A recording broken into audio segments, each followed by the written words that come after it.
और 30 से 35 या 40 मिनट्स तक एक श्लोक डिस्कस करेंगे, बाकी 5-10 मिनट जो अपनी कुछ नॉर्मल अगर कुछ डिस्कशन है तो वो सब डिस्कस कर लेंगे। ये ईशोपनिषद इतनी अच्छी बुक है कि इतने सारे उपनिषद हैं, लेकिन श्रीला प्रभुपाद जी ने यही निकाला क्या करने के लिए, ट्रांसलेट करने के लिए। उपनिषद का क्या मतलब होता है? उपनिषद का मतलब होता है, निषद का मतलब होता है बैठ जाओ, निषद बैठ जाओ, बैठो। और उप का क्या मतलब होता है? उप नहीं, उप का मतलब होता है पास में, पास में बैठ जाओ। तो एक जो जीवात्मा है ना, उसे वो किसके पास बैठना चाहिए? उसे अपने गुरु के पास बैठना चाहिए। और गुरु के पास बैठ के क्या लेना चाहिए? ज्ञान लेना चाहिए। तो जब कोई गुरु के पास बैठ के ज्ञान लेता है तो उसे क्या कहते हैं? उपनिषद है ना, उपनिषद मतलब जो पास में, गुरु के पास में बैठ के ज्ञान लिया जाए, है ना। तो ये उसे उपनिषद कहते हैं।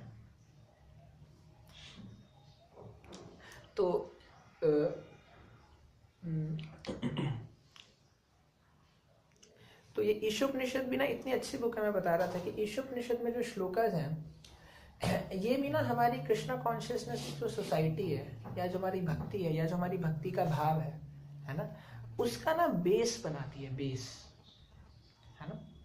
एक्चुअल में क्या है ना, हम लोग चाहे कितनी एक्टिविटीज कर लें, कितना ही सब कुछ कर लें, लेकिन अगर हमारा एक साइकोलॉजी, साइकोफिजिकल नेचर, एक एटीट्यूड, एक थिंकिंग की प्रोसेस, एक पर्सपेक्टिव आप सीधा कर सकते हो,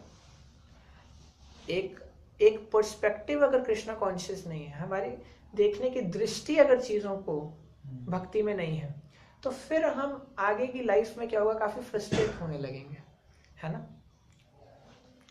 हम सबके कर्मों के अनुसार, हम सबके कंडीशनिंग्स के अनुसार कृष्णा ने ना हमको एक दृष्टि दी है, भगवान ने हमें एक दृष्टि दी है।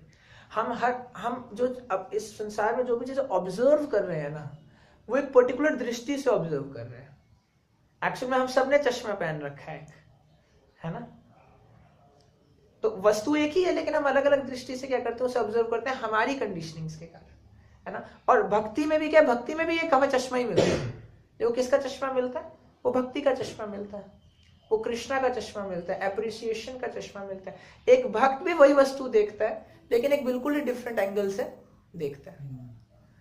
एक्चुअल में हम सब भक्त हैं, क्योंकि हम सब उसी वस्तु को भौतिक संसार में देख पा रहे हैं एक डिफरेंट एंगल से, है ना।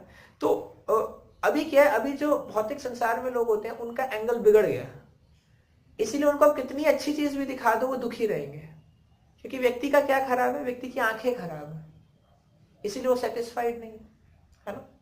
तो जो स्क्रिप्चर्स होते हैं, जो ग्रंथ होते हैं, जैसे ईशोपनिषद है, ये किस चीज का काम करेगा ना, ये इस चीज का काम करेगा ना, ये हमें एक बिल्कुल करेक्ट पर्सपेक्टिव देगा कि हमें चीजों को देखना कैसे है। क्योंकि अब देखो इस संसार में आग लगी हुई है ना। हम सुबह गाते हैं ना, क्या संसार दावा न लीड़ लोका, संसार में आग लगी हुई है। कहने का क्या मतलब है ना, हम सबकी लाइफ में आग लगी हुई है, हर जगह आग लगी हुई है ना। तो क्या होगा ना, हमें ना ये पर्सपेक्टिव मिलेगा देखने का कि हाँ देखो हर जगह आग लगी हुई है और मुझे कैसे इससे बाहर निकलना है। क्योंकि इस संसार में ना, आप देखो, मैं कल रात इससे डिस्कस कर रहा था, 10:30 बजे, इतनी लेट हो गया हमको, लेकिन फिर क्या हम लोग डिस्कस, इतनी सारी चीजें हैं इस दुनिया में। अब देखो भक्ति में आने के बाद भी इस दुनिया में कितना क्या क्या एक व्यक्ति की लाइफ में चलता है। इधर डिमोनेटाइजेशन चल रहा है, इधर किसी की हेल्थ खराब है, इधर इस्कॉन मधु पंडित क्या चला रहा है, इधर हमारी भक्ति नहीं हो रही, इधर मंदिर में कुछ हो रहा है, इधर भक्तों के साथ कुछ हो रहा है, इधर बारिश हो रही है, इधर पानी हो रहा है, इधर कपड़े नहीं सूख रहे। मतलब आप देख रहे हो क्या क्या चीजें लाइफ में, एक जीवात्मा की लाइफ में क्या क्या नहीं चल रहा होता है ना। कहीं मोक्ष चाहिए, किसी को इकोनॉमिक डेवलपमेंट चाहिए, किसी का चप्पल चोरी हो गई, चप्पल नहीं है, किसी का तिलक खराब हो गया है, किसी के वेस्ट में बंदर आ रहा है, जाली लगवानी है, पैसा नहीं, किसी का पैसा नहीं है लैपटॉप ठीक कराने के लिए, मतलब और भी देखो, मतलब है ना। और व्यक्ति क्या क्या, किसी को प्रिपेयर करना है फैसिलिटेशन मीटिंग के लिए, कईयों के बच्चे नहीं आ रहे, क्या क्या नहीं लाइफ में चाहिए, इतना कंडीशनिंग, इस सब को कहते हैं क्या, कंडीशन सोल। उसकी लाइफ में वर्क कर रहा है पर उसके ऊपर इतनी कंडीशंस लगी हुई है बेचारे के ऊपर। कोई कुछ रिपोर्ट मांग रहा है, किसी को रिपोर्ट देनी है, उद्गार फेस्टिवल के लिए रजिस्ट्रेशन करना है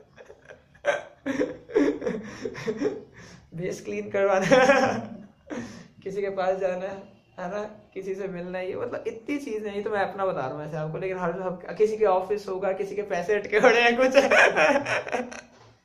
किसी से पढ़ाई नहीं हो रही शाश्वत पता नहीं इतनी कंडीशन। इसी को कहते हैं ना भौतिक का जो ये वृक्ष है ना, ये इसमें फंसे होना है ना। तो ये व्यक्ति फंसा हुआ है इसमें। लेकिन ये कटता कैसे? ये कटता है अनासक्ति, डिटैचमेंट की आरी से कटता है, जो हमें कौन प्रोवाइड करता है? ये उपनिषद, ये शास्त्र गुरु प्रोवाइड करता है ना।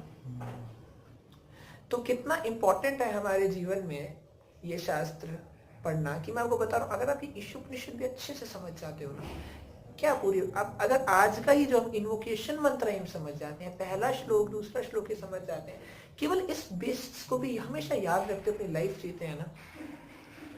लेकिन फिर आपको अपना ऐसा पर्सपेक्टिव बना के लाइफ जीना पड़ेगा। तो आपको बता रहा हूँ, मैं गारंटी से कह रहा हूँ, Krishna consciousness very very like ना हैप्पी प्रोसेस। और आज हम वो पढ़ेंगे। इस किताब को पढ़ के ना, ये इतनी अच्छी किताब है, इतनी सेटिस्फैक्शन देने वाली किताब है ना ये, कि इसमें ऐसे प्रिंसिपल्स हैं, 12 प्रिंसिपल्स, कि उन प्रिंसिपल्स को केवल आप श्रवण करोगे, केवल आप समझोगे, केवल आप सुनोगे ना उन 12 प्रिंसिपल्स को, आपका ऐसा पर्सपेक्टिव बदलेगा ना चीजों को देखने का, या डीलिंग्स का, या आपके वर्क्स का। You will really experience satisfaction in your life. You will move like a self-realized person. No matter crores of things are happening, no matter crores of people are saying to you crores of things and saying, doing different works, different varieties, but still you know how to react, how to respond, what to say, what to work. Just by these principles. They are such wonderful principles. Why? Because it is Ish Upanishad. ये normal उपनिषद नहीं है। ये उपनिषद आपको कहाँ, किस perspective तक लेके जाएगा? ईश तक ले जाएगा, ईश्वर तक ले जाएगा, है ना। Such an important thing to no.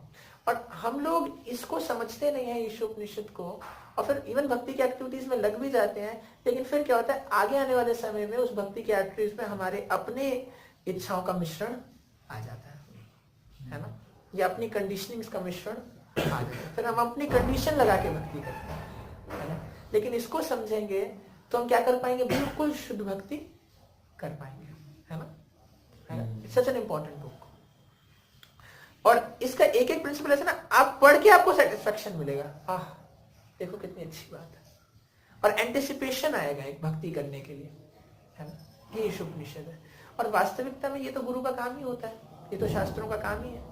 शास्त्रों का, गुरु का काम क्या है कि व्यक्ति की लाइफ में, जीवात्मा की लाइफ में इम्बैलेंस है, कुछ समझ नहीं पा रहा है, कुछ हो नहीं पा रहा है, तो ज्ञान ऐसा दिया जाए कि केवल उस ज्ञान के द्वारा क्या हो, भक्ति के ज्ञान के द्वारा, शास्त्रों के ज्ञान के द्वारा क्या हो, वो व्यक्ति क्या हो जाए? स्टेबल हो जाए। आप समझ रहे हो ये क्या होता है उपनिषद? मैं आपको एक थीम बता रहा हूँ, है ना। क्या होता है ज्ञान?